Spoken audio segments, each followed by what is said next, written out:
саламатсыңар балдар? Саламатчылыкка тургула балдар. Маанайыңар кандай? Балдар, биз топторго ат коюп алайлы. Биринчи топ өнөрлүү балдар тобу. Өнөрлүү балдар тобу. Экинчи топ чыгармачыл балдар тобу. Чыгармачыл балдар тобу. Ал эми үчүнчү топ таланттуу балдар тобу балдар. Таланттуу балдар тобу. Таланттуу балдар тобу. Тогон упайларыбызды куржунга салабыз. Сабактын аягында топтойбуз балдар, сабактын аягында. Сабактын аягында баардык упайларды топтойбуз. Балдар, биз досканы карайбыз. Доскада кайсы мезгил чагылдырылган? Жазуу мезгили. Кана балдар айтсаңызчы, жазында жаратылышта кандай өзгөрүүлөр болот? Кана балдар ким айтат? Айтчырак айтчы кызым. Куштар менен чакмекке булуттар келет. Жазында аба ырайы кандай болот билем айтчы? Азан болот. Күн жылы. Бактарактар гүлдөйт. Бактарактар гүлдөйт. Күн чыгат, азан мансың бала мондура кой. Эмненин үнүн угатасыңар? Эмненин сүрөтүн көрүп, эмненин үнүн угатасыңар? Булбулдун үнүн угатасыңар. Булбул аябай мукамдуу сайрайт, жагымдуу кулакка жагымдуу сайрайт. Эми балдар, булбулдун үнүн тура аласыңар, чек тура берчи, кана балам.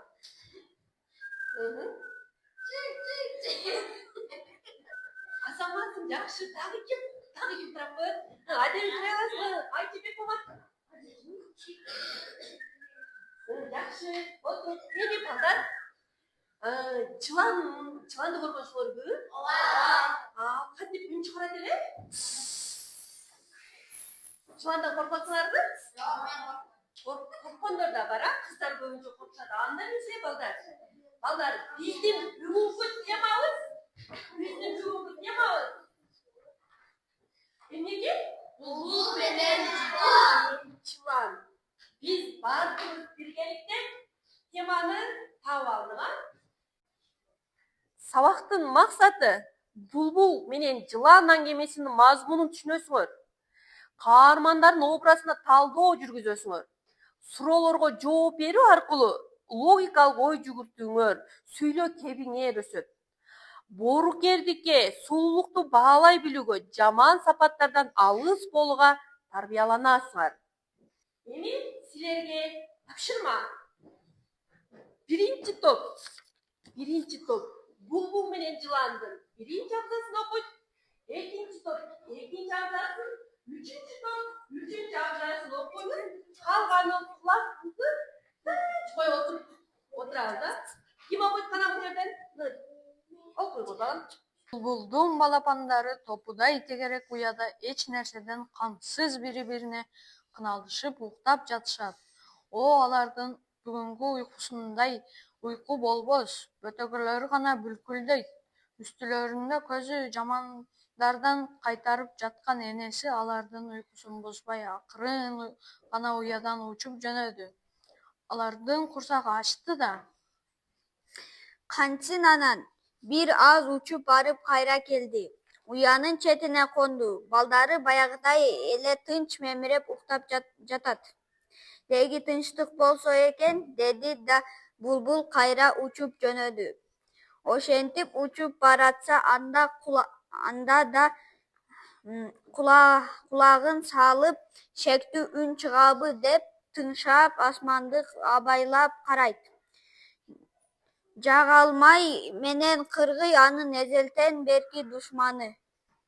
Бирок эне өзү жөнүндө анча деле ойлободу. Оюнун баары балдарында. Мына ушул кезде уядан көз албай багып жүргөн жылан сөйлөп жөнөдү. Балапандардын эти кандай таттуу. Ал шилекейин жутуп, көздөрүн тостойтуп, ылдамыраак сөйлөдү. Жок, ал үлгүргөн жок. Балапандардын энеси келип калбаспы? Байкуш балдарынын бактысы бар экен. Булбул келип калды. Уяга жылып келаткан жан алгычты көрүп, эмне кыларын билбей, жалынып жалбарып кирди. Жан соого балдардын жанын тартып менен ага тойлопсуң. Андан көрө ыйлап берейин. Рух жүрөгүңдү езип кумарыңды жаба турган Бул сөздү укканда жылан токтоло калды. Ким билсин анын эмне ойлогонун, мүмкүн булбулдун чырылдаганын угуп учуп келишкен. Канаттуулардын сестендигиби же булбулдун ырын-чыны менен эле уккусу келдиби, ал табышмак. Булбул жыландын бет маңдайына конуп алып кысайрап кирди. Ар бир түркүн үнгө салды. Тоо-токойдун көркүн, жан-жаныбарлардын сал-санасын айтып ырдады. Жакшылык, жамандык, ач көздүк, жомарттык, ата-эне жөнүндө ырдады. Акырында өлүм жана тирүүлүк, бала жөнүндө ушундай бир мукам сайрады десең, жылан эмне кылаарын билбей турган жеринде катып калды. Булбул ырын уланта берди. Бирок анын уккан жандын жүрөгүн титиреткен мукам үнүн жылан уккусу келген жок. Анткени анын ташкордугу жеңип кетти. Ташкорлор булбулдун үнүн уга алабы? Мукам үн, адилет, ыр жыланда жок. Ал куйругунун учун кулагына салды да артына сойлоп кетти. Балдар, баарыбыз аңгемени кунт коюп уктук, түшүндүңөрбү? Анда эмесе биринчи топ балдар, өнөрлүү балдар тобу пластилинден чыгармада каармандарды жасайсыңар, сүрөтүн тартасыңар. Ал эми экинчи топ чыгармачыл балдар тобу бул чыгарманын каармандарын салыштырасыңар. Чыгармада каарманды салыштырасыңар. Ал эми үчүнчү топ балдар. Булбул эмнелер тууралуу ырдады? Булбул эмнелер тууралуу ырдады? Тизмектеп жазасыңар. Бардыгында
балдар, берилген тапшырманы аткарып даярданып күтүп алдыңарбы?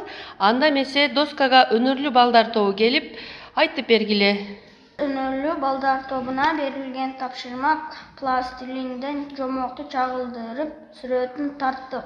Бул жомокто булбулдун балапандары топудай тегерек уяда эч нерседен камсыз уктап жатышат. Булбул балдарына жем издегени учуп кетет. Мына ушул мезгилде жылан балапандарга сойлоп жөнөдү. Булбул уяга жакындап келе жаткан жыланды көрүп, жан сого, балдарыма жеген менен ага тойбойсуң, мен сага ырдап берейин, деди. Жылан булбулдун сайраганын акырына чейин укпай артына сойлоп кетти. Булбулдун балапандары аман калды. Биз чыгармачы балдар тобу жомокту окуп кармандарды салыштырдык.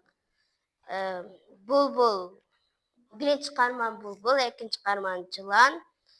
Булбул укмуштуу сайрайт, боорукер, жакшылык кылат, канаттуу себеби асманда учат, достукка жакын, жагымдуу үнү бар. Жылан сойлоп жүрөт, жерде чөптө жашайт, сууда мыкты сүзөт, ташбор. Окшоштуктар: тирүү жандыктар токойдо, табиятта жашайт. Көзү, оозу бар. Биз тапкыч балдар тобунан бизге берилген тапшырма булбул эмнелер тууралуу ырдады деген берди. Булбул жыландын бет маңдайына конуп, алып сайрап кирди. Өлүм жана тирүүлүк балдар жөнүндө ушундай бир мукам сайрады дейсиз.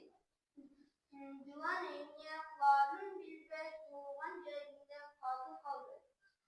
Азамат сыңар жылан эмне кылаарын билбей турган жеринде катып калды. Мындан бул жагы эмне болду? Ким улантып коет? Жедиби балапандарын жылан? Жок. Музыканы уга алдыбы булбулдун сайраганын? Жок. Эмне кылды? Кана тилек айтчы балам. Эмне кылды жылан?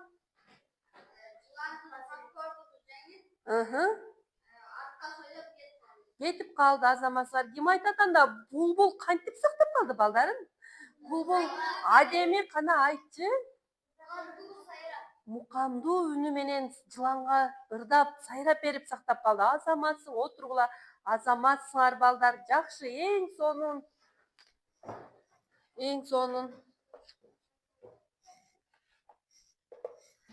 Тапшырмалар берилген тапшырмаларга жакшы жооп бериңер. Андан эмесе мен силерди упай менен баалап коеюн.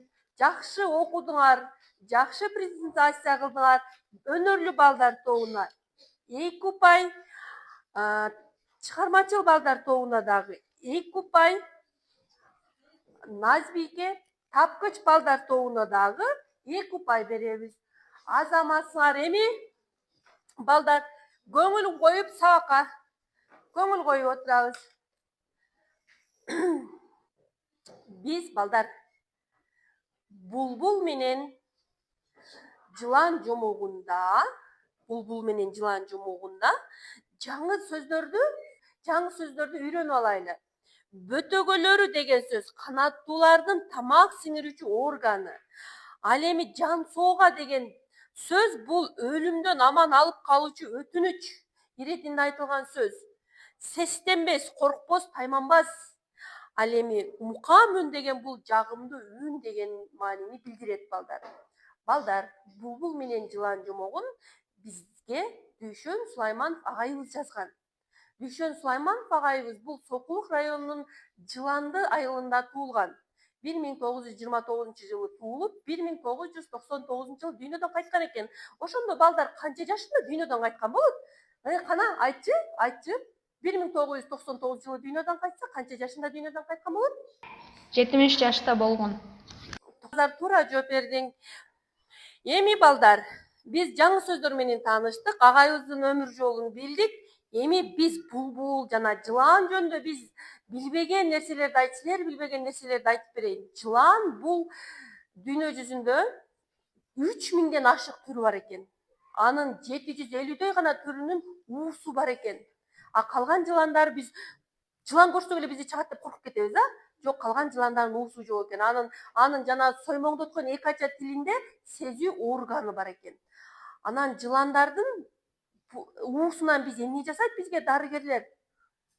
Дары жасашат, 12.000 жыландан, балдар, 12.000 жыландан 5-6 литр уу алынат экен. Ал эми булбулдар болсо, булбулдардын узундугу 20 сантиметрдей болот. Алар жазында март, апрель айларында учуп келишет бизге.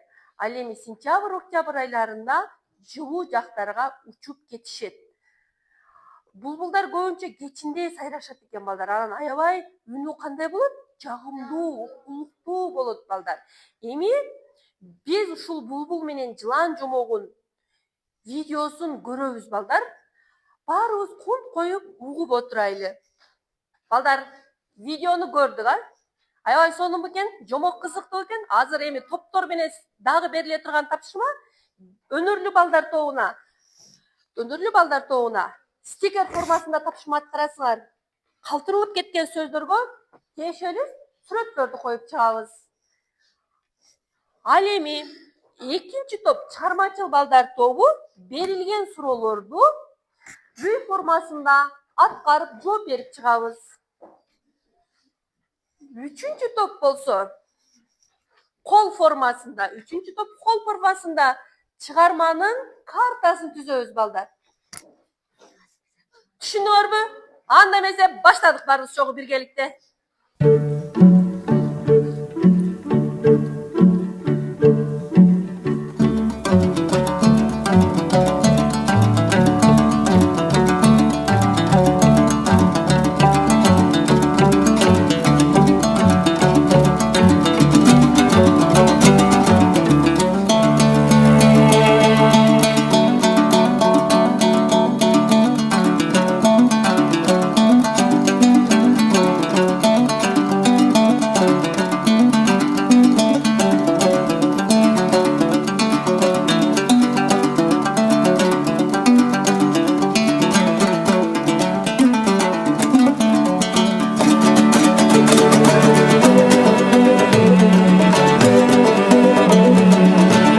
Balдар, тапшырмага даярданып бүттүкпү?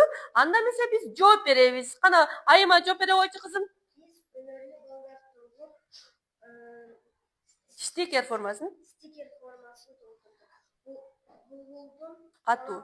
Булбулдун балапандары тобудай тегереп уяда кытап жатышат. Жагалбай менен кыргый анын эзеден бери душманы. Булбул жыландын бет маңдайына конуп алып сайрап келди. Жылан уккусу келген жок. Артка Сойлоп кетти. кетти. Азаматсың кызым. Айчүрөк Биз чармачыл балдар информасын толтурдук. Берилген суроолорго жооп бердик. Айтпай кой балам. Булбулдун тынчсызданганынын себеби эмнеде? Балдарын коргой энелик сезим. Булбулдун мукам добушу саар чачкандан башканы билбеген жыланга таасир эттиби? Убактылуу токтотту, бирок ички дүйнөсүн Өзгөртө алган жок. Кийинкисин. Жашылыкты түшүнбөгөн мукам добушту баалаба кандарынга эмне десе болот? Алардын жүрөгү Таш бор, рухий дүйнөсү жарды, кедей. Кийинки акыркы сурооңду окучу кызым. эгерде мен булбулдун ордуна болсом, Эмне кылмаксың? жылан келгенде башка канаттууларды чакырып, чогуу жыланды кууп Чыкмаксың, а? Дагы эмне кылмаксың? аны кууп Жиберип, жыланды да боорукердикке тарбиялайт. азаматсың, жыланды да боорукердикке эмне кылат экенсиң? Тарбиялайсың. Бул кана балам үй формасында толтурган чыгарманын картасын айтып берчи. Биз тапкыч балдар тобуна Кол формасын толтурдук. Биринчи чыгарманын аталышы булбул менен жылан. Окуя болгон жер. Окуя Токойдо болду. Окуя Токойдо болуп жатат. Булбулдун уясынын жанында. Үчүнчү башкы карманда булбул жылан. Төртүнчү көйгөй. Булбулдун балапандарын жылан жеш керек. Булбулдун балапандарын жылан жеш керек, көйгөй, Эми чыгарманын аңгеменин башында эмне болду, ортосунда эмне болду, айтып берчи. Башында тобудай уяда булбулдун балапандары уктап жатат. Ортосунда уяга жылан сойлоп жөнөдү. Булбул жыланга сайрап берди. ayağı Juvan артына сойлоп кетти. Артына сойлоп кетти. Чечилиши, көйгөйдүн чечилиши кантип чечилди балам, айтчы? Көйгөйдүн чечилиши. Булбул үчүн көйгөй чечилди. Балдар. Балдары аман калды. Жулан үчүн чечилген жок. Дайыма боорукердик жеңет. Дайыма боорукердик жеңет. Жылан үчүн көйгөй чечилген жок. Себеби эмнеде? Балапандарын жеген жок. А бул жомоктун негизги мазмуну, идеясы эмне? Кана айтып койчум идеясын? Жамандыкты жакшылык менен жеңди. Жеңип чыгат. Азаматсыңар бардыгы туура жооп бериштиби? Азаматсыңар келгиле илип коеюн.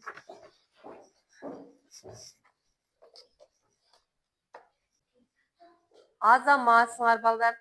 Тапшырмаларды эң сонун аткардык. Анда силерге мен да упай берип коеюн.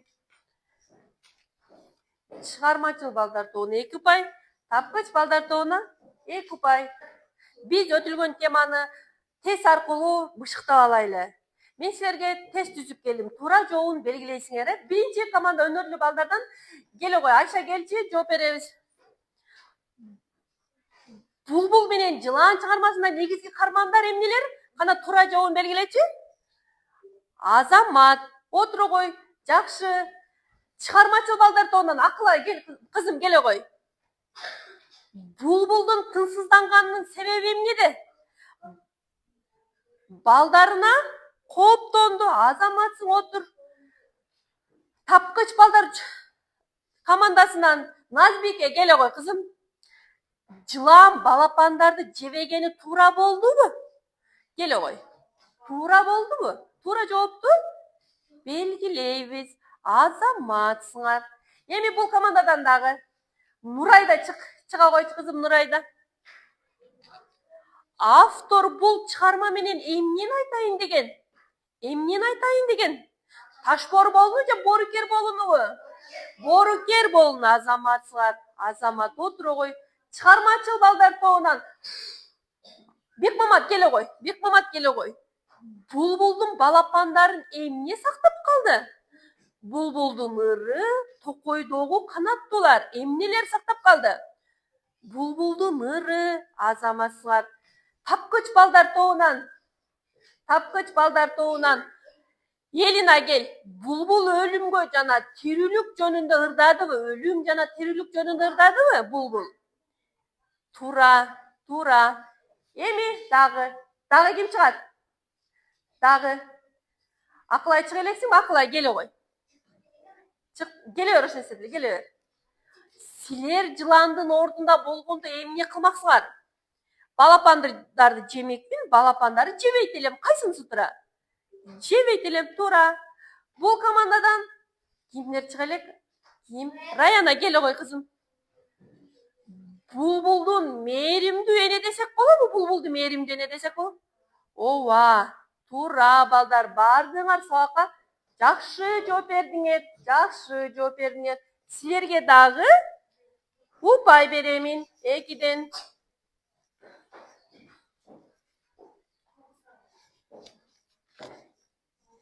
Эми азаматсыңар балдар. Анда эмесе алдыңардагы упайларды баарыбыз эсептейличи. Алдыбызда канча упай алдык? Эсептейличи. Алдыбызда упайларды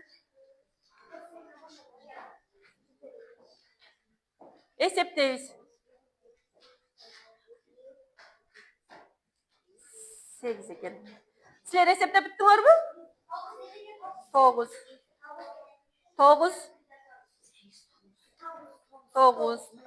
Жакшы, азаматсыңар. Тилек, силердин командаңар канча упай алып топтоптур? 9 упай. Айчүрөк, силерчи? 9 упай. Анда бардыңар сабакка эң жакшы катышыпсыңар, Барыңар сабакка жакшы катышкан үчүн колду эмне кылабыз? Кол чаап коесуңар. Азаматсыңар балдар. Анда бул сабактан биз эмнени алдык, эмнени үйрөндүк? Бул сабактан энедей боорукер болууну, ташбоор болбой мээримдүү болууну үйрөндүк, Жамандыкты жакшылык менен жеңгенди үйрөндүк. Адам дагы Дүшөн агайыбыз бизге бул аңгема аркылуу адамдагы оң сапаттарды жана терс сапаттарды бизге эмне кылып берди? Айтып берди, Адамдагы оң сапаттарды, терс сапаттарды айтып берди. Сабак кызыктуу экен. Анда үйгө тапшырма. Булбул менен жыландын сүрөтүн тартып келесиңер. Анан мен булбулдун ордунда болсом эмне кылмакмын деген темада баяндама жазып келгиле. Макулбу балдар? Балдар, бүгүнкү сабакта бардың эң сонун катыштыңар. Айыма сага 5 койдум. Тилек сага 5 бүгүнкү сабакта.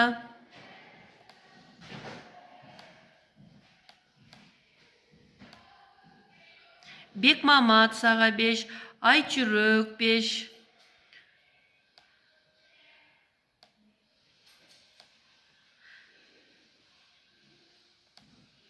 Назар, Элина экөөңөр сабакка эң жакшы катыштыңар. Силерге дагы 5. Азаматсыңар. Анда сабак түшүнүктүү болсо саламатта калгыла балдарым.